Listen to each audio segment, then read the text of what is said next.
Good morning, and thank you so much for joining me for Daily Spark with Dr. Angela. I am your host, Dr. Angela Butchester. You know what I like to do on my show. I want to enlighten, inspire, and empower you to become your best self. Now, Scripture reminds us that the tongue is a small thing that makes grand speeches, but a tiny spark can set a great forest on fire. And today, we want to get you fired up about the book Mermaids, The Arrival. Its author is Karen Lunn, and I cannot wait to talk to her about her book. Now, Karen lives in Nova Scotia. That is the east coast of Canada, where the beauty of the land and sea inspires her, and I love that she says that. Now, I'm going to ask her to tell us a little bit more about herself, so you know what I'm going to tell you. Go on, get your coffee, get your tea, get comfy, get cozy, because we are about to get started. Good morning, Karen. Thank you so much for being on today. Good morning, Dr. Angela. Thank you for having me. I am so glad that you are here. Now, before we talk about your book, I always ask for my guests to give kind of a self-introduction. I love that you say that the beauty of the land and sea inspire you. I am a coastal baby as well, and nature really and truly does inspire me, so I can understand that. But what else has made you the woman that you are today? I think several things. I started writing when I was young, really, but I only wrote for myself in journals and things like that because I didn't have the confidence to really become, quote, a professional writer or author. So I took many different paths and had many different careers over the years, and I think that shaped kind of who I am, and just being part of like a working class family that, you know, you must have a job, you must do get a paycheck, you know, things like that. And writing was kind of nebulous and you know, just something that other people do somehow. Right? And you know, you're right. So many families, and we understand why they say it. They want you to be able to take care of yourself and to live well. But it's true. There are certain professions that they just say that, oh, you want to be a writer? Oh my goodness. You want to be in theater? Oh my goodness. You know, you want to be in music? Oh my goodness. And it's like, get a real job. So I do understand people do say that. Now, did you find that there was a particular time that writing really made an impact? Was it during college days or prior to? It was prior to. It was in high school, actually, and I had a great teacher for English, and he just had us write various things, and I really just fell in love with the process. So, and then I just carried it on. That's how kind of you deal with things. I would deal with things emotionally. I'd have journals and I would write, but oftentimes things that I was writing would turn into stories and things. And I think I always remembered that teacher. Yeah. You know, I have a few stories like that, and my listeners are like, uh-oh, there she goes. She's telling her favorite teacher story again. But it's true. They really and truly do, you know, spark you, and it becomes just amazing. So shout out once again to the science teacher, Mr. Mazaitis, and to Miss Santiago, who had AP Literature. Amazing teachers. So they really and truly do make a difference in your life. I have to agree with you. Now, let's kind of transition to your book, Mermaids, The Arrival. I ask about the title. Did it come to you first, or did you find that, and you wrote the stories around, or were you writing and you said, there's the title of the book? How did that title come about? I wrote the story before I had the title. It was just like an epiphany because I struggled with the title anyway. And I was like, you know what? This is what it needs to be called, Mermaids, The Arrival, because it is about the arrival of the main character into that world. And I struggled a bit with mermaids, to be honest, as well, because I wanted to call it Mers, which is mythical about mer people, because it's not just about mermaids. There's mermen as well. And but my trusted publisher was like, you know what, we should call it Mermaids because everybody will know what that is. So I was like, okay, let's be a little bit practical. Yeah. Well, I'm sure they're going, well, that's what you hired us for, so we want to make sure that it gets out there. And sometimes we do have to trust what they say. But I think too, it does kind of paint a particular picture because people have a certain expectation, their vision of what a mermaid is. A little girl has a particular picture, maybe perhaps, an adult woman versus an adult man has their own picture of what mermaids are, so I can definitely understand that. Now, without giving it all away, because yes, you do have to purchase a copy of the book to get, all the juicy bits, can you tell us a little bit about the story? Of course. Thank you for asking, Dr. Angela.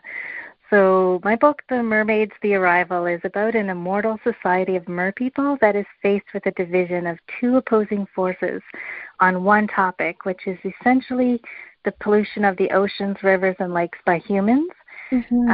One group is led by the destroyer, and they believe the time has come for merpeople to take over humans and destroy them so humans stop polluting the waters of the earth. The other group believes that merpeople must continue to remain hidden, do what they can for the waters to minimize the impact until humans evolve into beings that prioritize pollution and devise ways to take care of their own waste that does not hurt the planet. And this group is led by the light.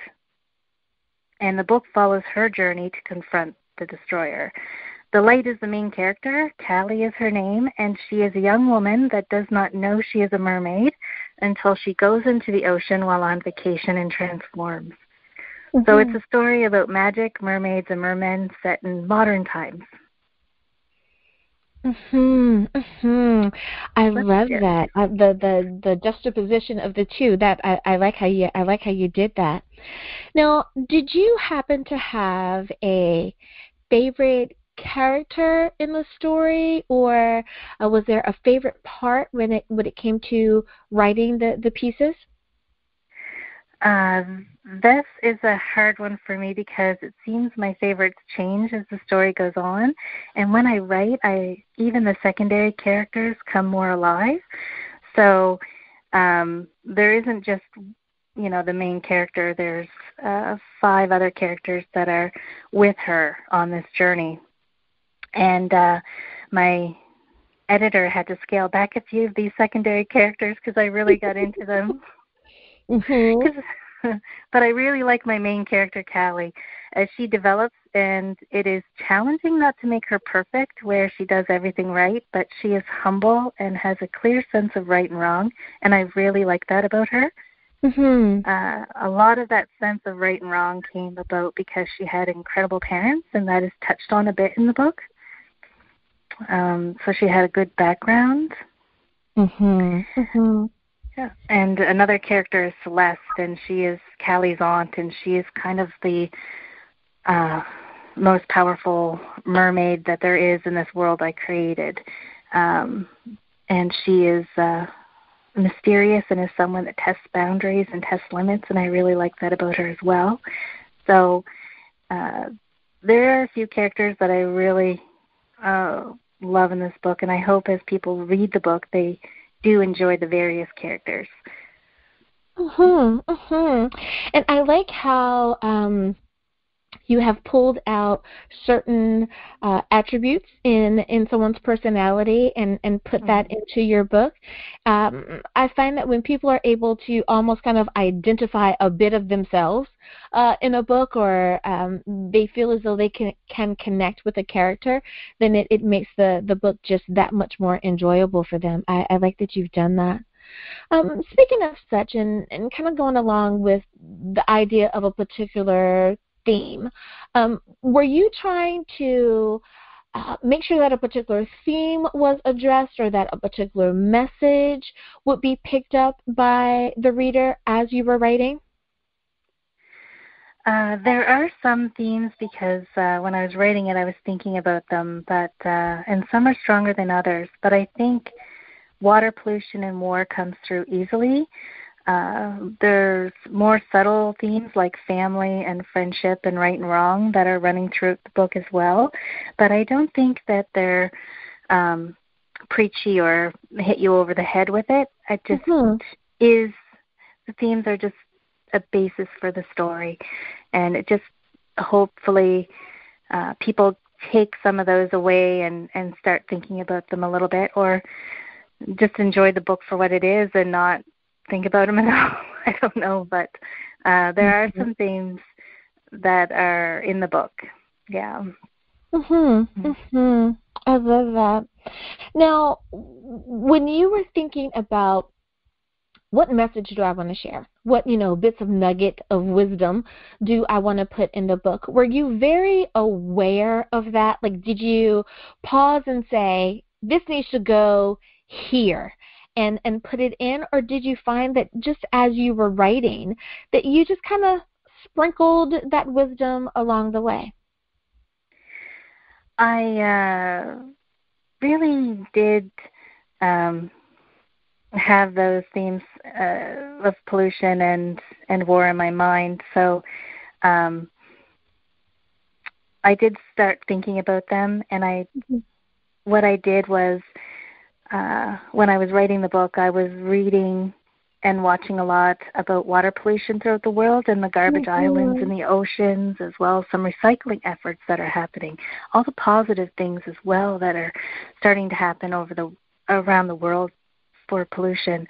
And I was reading a lot of news stories about the Syrian war, because that was happening just before I started writing this story, and I started imagining what it would be like if you were immortal and your purpose on Earth was known, if war would matter anymore, right, to a society. So the pollution more became the reason for war, and I explored the idea of a harmonious society that never had war before, now having to engage in it, and the choice of the main character, Callie, on how she will defend the values of merpeople while stopping the threat of the destroyer, this leader of the opposition that wants to make war on everyone, right? So that was really, it started out just sprinkling it as I was kind of thinking about these ideas of war. And so the choices that she made, I think, are pretty interesting and not really the way humans would go traditionally.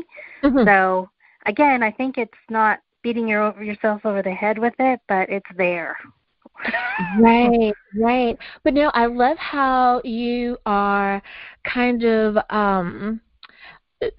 bending reality just a bit, and so what if these things were true? What if we believed in this to be the reality? How would we be different?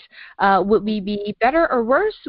How would we interact with each other? And what a great way to challenge us and see what can we do to be the best that we could possibly be. So I love the idea and what you're doing. Now, it is time for us to go to break, Karen, but before we do, if you could please, can you remind everyone, what is the title of your book? How do we pick up a copy? And how do we stay in contact with you? Sure. It's Mermaids, The Arrival, and you can get it at Amazon or Google Play ebooks. or you can order it online through Amazon or through any of your bookstores that have Ingram Sparks direct delivery. And you can keep in contact with me over my website at kmlunn.com or Facebook, KM Lunn Author. I'm on Facebook as well. Gotcha. Alrighty, listeners, now you know where you can pick up a copy of the book. We'll be back right after this.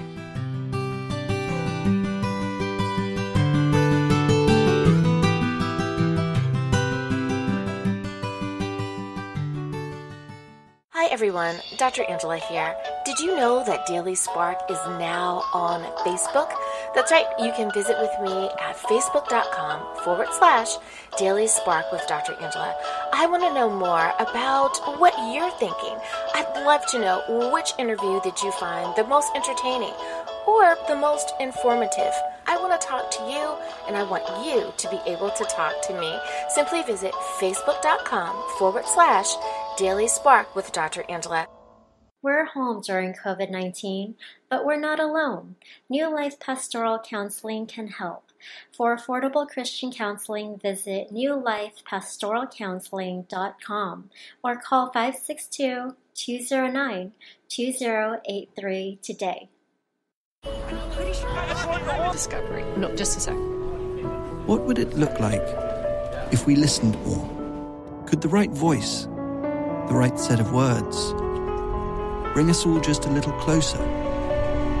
Get us to open up, even push us further? It could, if we took the time to listen. The most inspiring minds, the most compelling stories. Download Audible and listen for a change.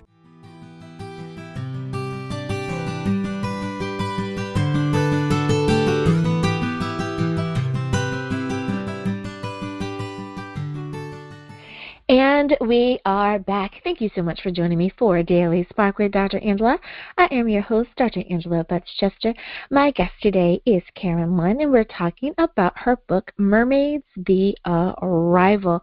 And I love that she is challenging us to think outside of the box. And isn't that what we need to do sometimes?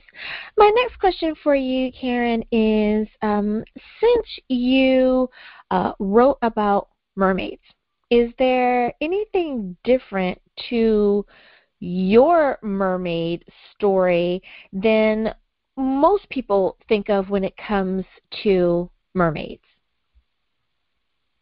Yes, there are quite a few differences, Dr. Angela. Thank you for asking, and I'm curious to see what people's reactions will be to it. Mm-hmm.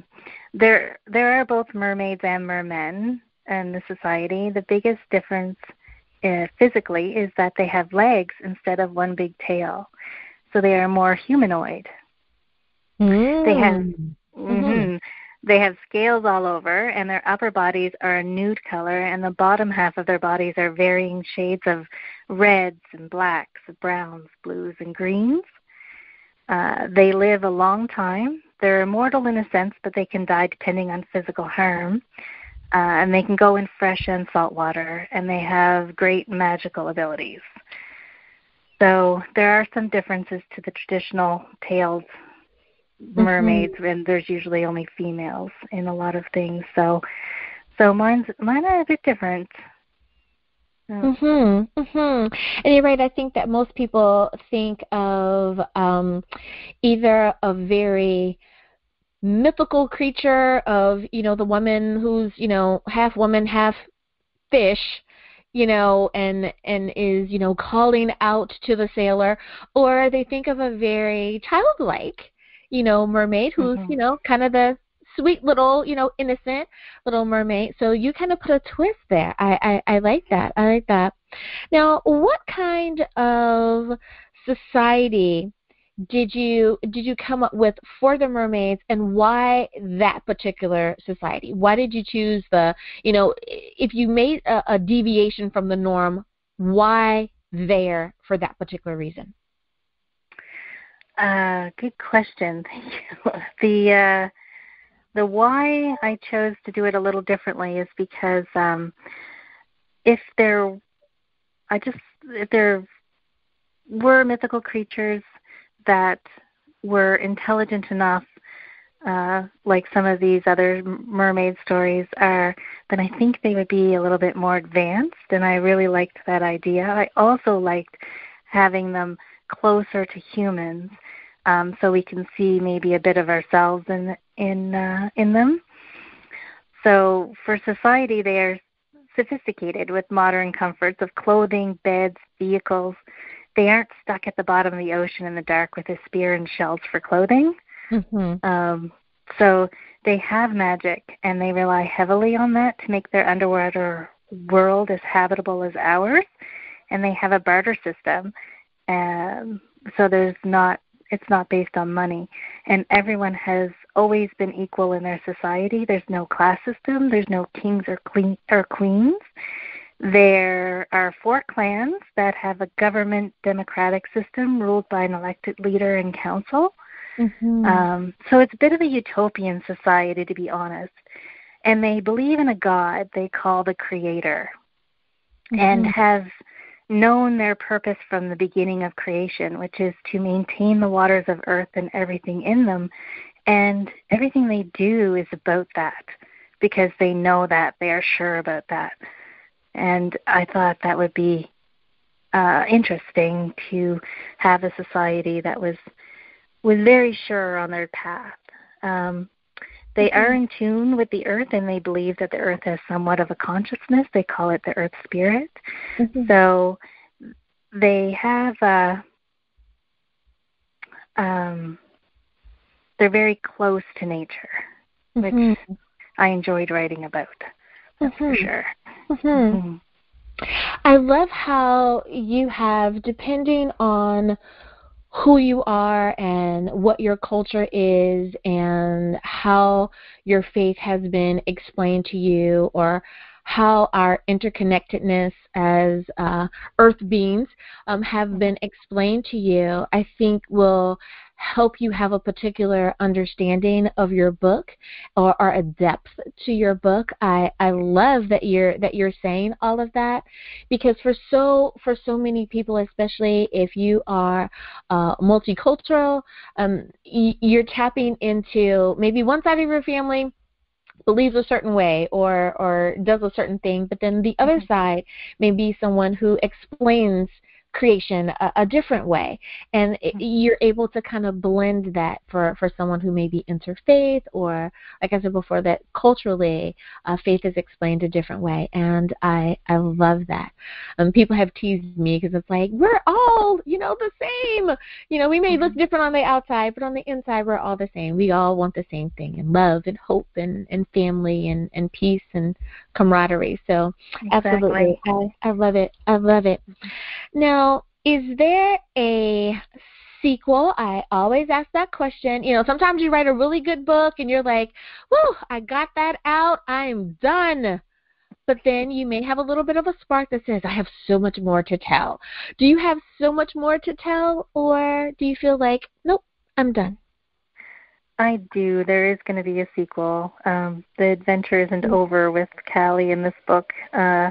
So I'm hoping to have it out by the end of the year, but that's fast approaching, surprisingly. I know. So, goodness, it's going by quick. But I do have. I am writing the second part to this. Now, for someone who is sharing their book, I always ask, why now? Like, you could have done this years ago, or you could have waited and done this, a few years in the future. Why did you feel that publishing your book when you did, that was the perfect time? Why that moment of now? Mostly because I liked the book. I really enjoy writing it, and it turned into more than a short story for myself.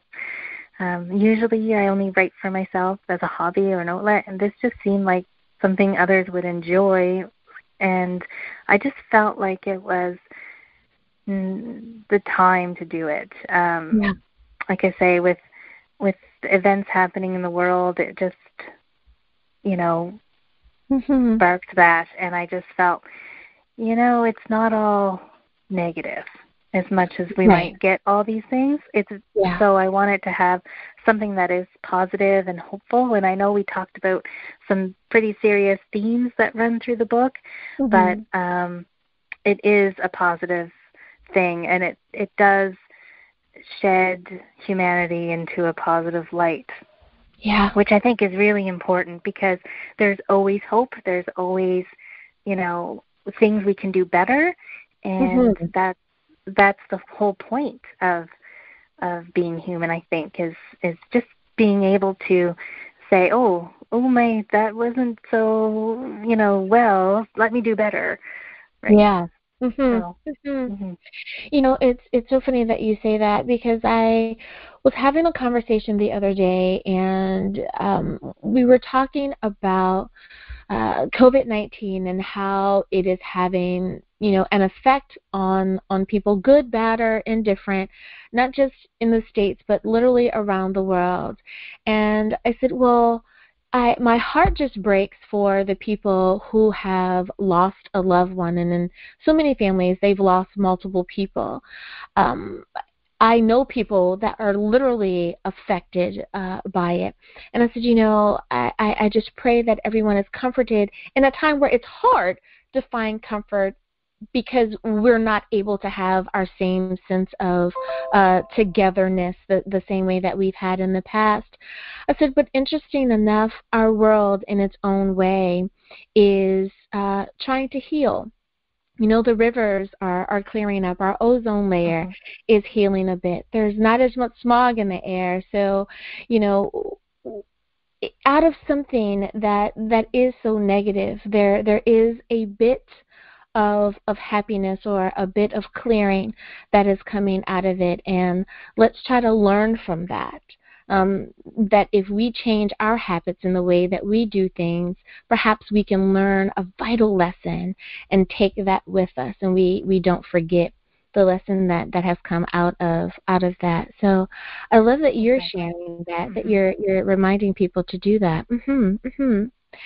Now, for so many, there are pros and cons to writing. Many times authors talk about that they had writer's block. For others, they said, oh my goodness, in 2 o'clock in the morning, it all came to me and I couldn't get to my laptop fast enough.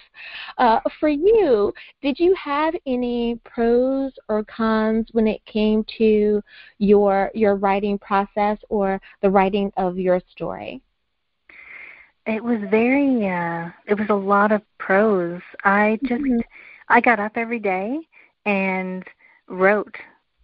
I would sit at my computer, and it would all just come out of me. And it's so hard to explain, but it would just be there. And it was a really great process. And I found that for me, I would write from a set time, like 9 a.m. I'd have my coffee, I'd sit at my computer, and I'd write for however long it was until I was exhausted, usually by like 3 or 4. Right? So, and it would just be a daily thing, and I would just sit at the computer, and you'd sit there and stare at a screen. Sometimes you'd have a little block, and you'd be like, what am I doing? Like, there's nothing there. Right.